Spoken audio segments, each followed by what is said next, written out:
Hello, this is Nello Johnson from Nello Johnson Photography. Today I'm going to be showing you 4 industry techniques for removing imperfection in skin.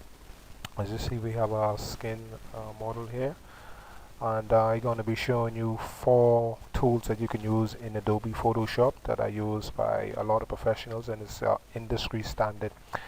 The first one is called the spot healing brush, and the second one is the healing brush.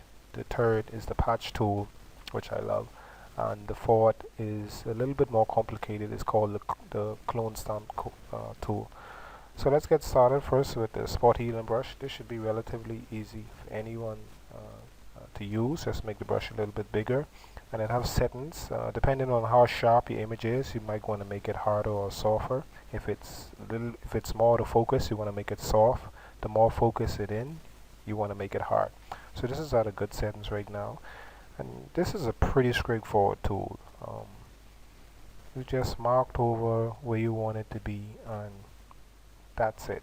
And you can see those big marks, they are gone. This tool over time is gotten really good, and a lot of people, especially when you're in a rush, this tool can be very good. But it does have some limitations, as in to, let's say, cleaning out certain areas by the lip. Let's try this little crack there.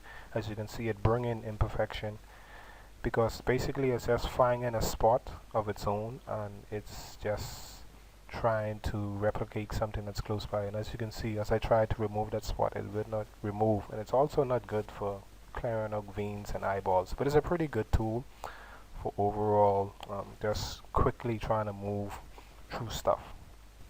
So let's go to the second tool, which is the healing brush. The healing brush works the same way, but you need to press Alt. You need to press Alt, and you need to sample the spot that you want it, so you have more control this time. You're the one that's doing the sampling, and you say, I want you to sample from here, and as you can see, the imperfections are going away.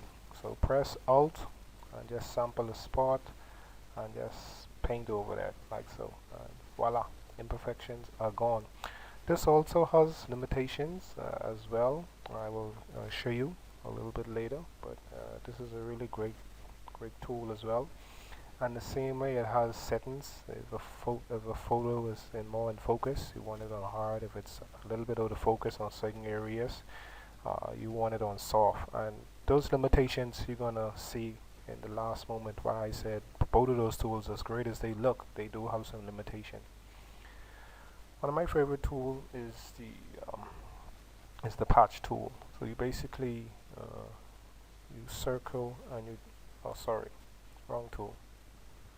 Patch tool, you circle and you just basically drag.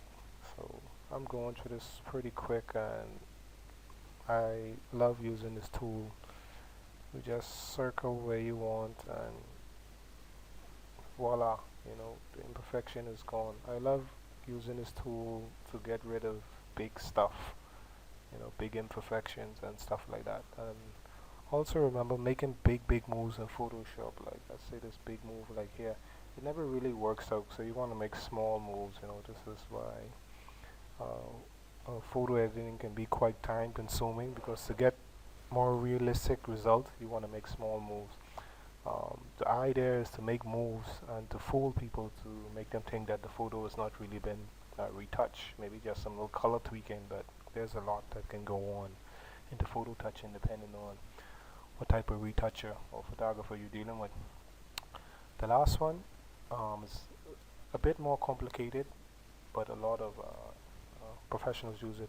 I use a Wacom tablet like this, and to really get the best out of this last tool, you would need a Wacom tablet, a pressure sensitivity tablet. It can be any Wacom tablet, from the cheapest to the highest range, it don't matter.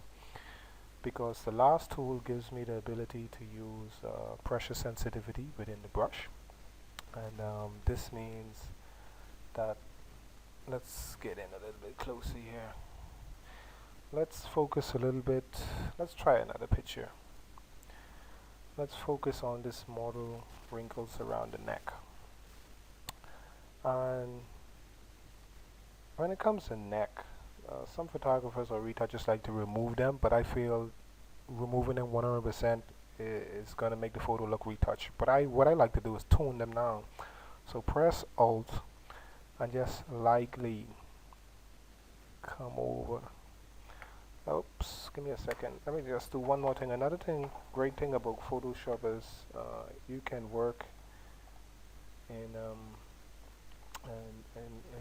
in layers and stuff like that. So if I name this layer neckline and I fix this photo for a client and they be like, oh, you did too much retouching on my neck, I can easily go back within the layer and bring back some of the details.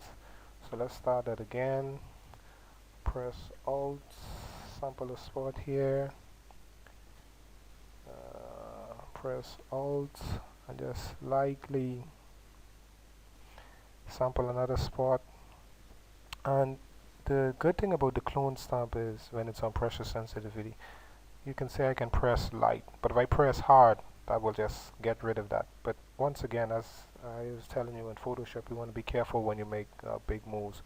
But the pressure sensitivity on the clone stamp tool is just unbeatable. So sample there, and I can just lightly tune that away, or if I want to move it away in a one big step, I can do that. So definitely the clone stamp tool, it's a little bit more complicated, but trust me, the results can be very good. In my opinion, it's a little bit more slow, but it can give a more believable look to a photo, because all because of that pressure sensitivity. So I hope you like this video. I have more coming. Sorry it takes so long to make it. I've been so busy. But if you would like to see more videos like this, or have any questions or comment, please leave a comment down below and I will get back to you. Have a good day.